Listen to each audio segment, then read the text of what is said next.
أعوذ بالله من الشيطان الرجيم بسم الله الرحمن الرحيم يا أيها الناس كلوا مما في الأرض حلالا طيبا ولا تتبعوا خطوات الشيطان إنه لكم عدو مبين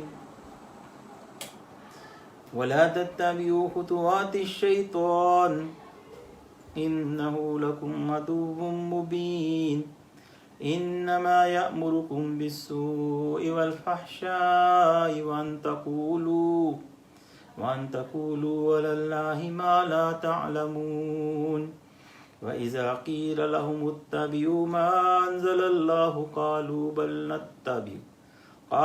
بل نتبع ما ألفينا عليه آباءنا أولو كان آباؤهم لا يعقلون شيئا ولا يهتدون صدق الله العظيم رب اشرح لي صدري ويسر لي أمري واحلل عقدة من لساني يفقهوا قولي اللهم صل على سيدنا و مولانا محمد وعلى آلہ وبارک وسلم۔ یہ سورہ بقرہ کا 21واں رکوع ہے، 21واں رکوع جس کی میں نے ابتدائی آیات آپ کے سامنے پڑھی ہیں، پورا رکوع نہیں پڑھا۔ اس میں جو اللہ تعالیٰ نے ہدایات دی ہیں وہ میں مختصر آپ کے سامنے رکھنے کی کوشش کرتا ہوں۔ اللہ تعالیٰ سے دعا ہے کہ اللہ ہمیں دین کا صحیح فہم اور اس پر عمل کی توفیق عطا فرمائے، آمین۔ پہلی بات اللہ نے یہ فرمائی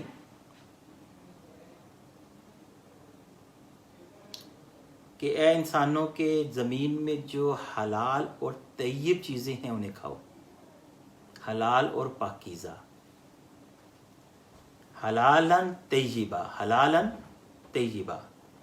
یا ایھا الناس کلوا مما فی الارض حلالاً طیبہ۔ یہ دو الفاظ اللہ تعالیٰ نے استعمال کیے ہیں، ایک حلال ایک طیب، ایک حلال دوسرا پاکیزہ۔ اور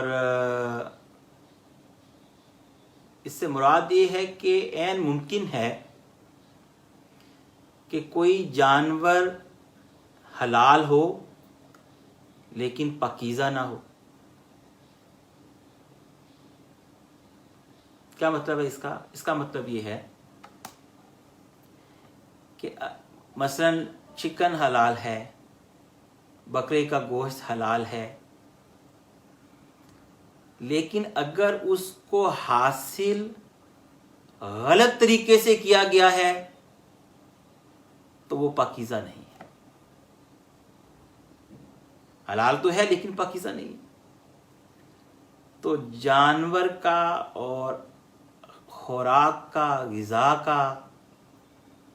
حلال ہونا بھی لازمی ہے اور اس کا پاکیزہ ہونا بھی لازمی ہے، یعنی کہ وہ جائز طریقے سے حاصل کیا گیا ہو، حرام طریقے سے، دھوکے سے، چوری سے، فریب سے، رشوت سے، کسی بھی جھوٹ اور مکر سے، کسی بھی ناجائز ذریعے سے، غیر اخلاقی طریقے سے اسے حاصل نہ کیا گیا۔ غیر اخلاقی طریقے سے اگر وہ حاصل کیا جائے گا تو باوجود اس کے کہ فی نفسی ہی وہ جانور حلال ہے، لیکن وہ ایک پاکیزہ خوراک کے طور پر حلق سے نیچے نہیں اترے گا۔ تو یہ اللہ تعالیٰ نے ایک ہدایت کی۔ اور یہاں پر اس کا ہدایت کرنے کا علماء لکھتے ہیں، مفسرین، ایک مقصد یہ بھی ہے کہ ہندوؤں کی طرح وہاں بھی مشرکین مکہ میں بھی یہ رسم تھی کہ کسی جانور کے گلے میں کوئی نشانی باندھ کر تو اسے اللہ کے نام پر چھوڑ دیتے تھے، بلکہ بتوں کے نام پہ چھوڑ دیتے تھے، اور پھر وہ کہتے تھے کہ اس کا کھانا کسی کے لیے جائز نہیں ہے۔ تو اللہ تعالیٰ نے اس کی تردید فرمائی کہ یہ جو خود ساختہ طور پر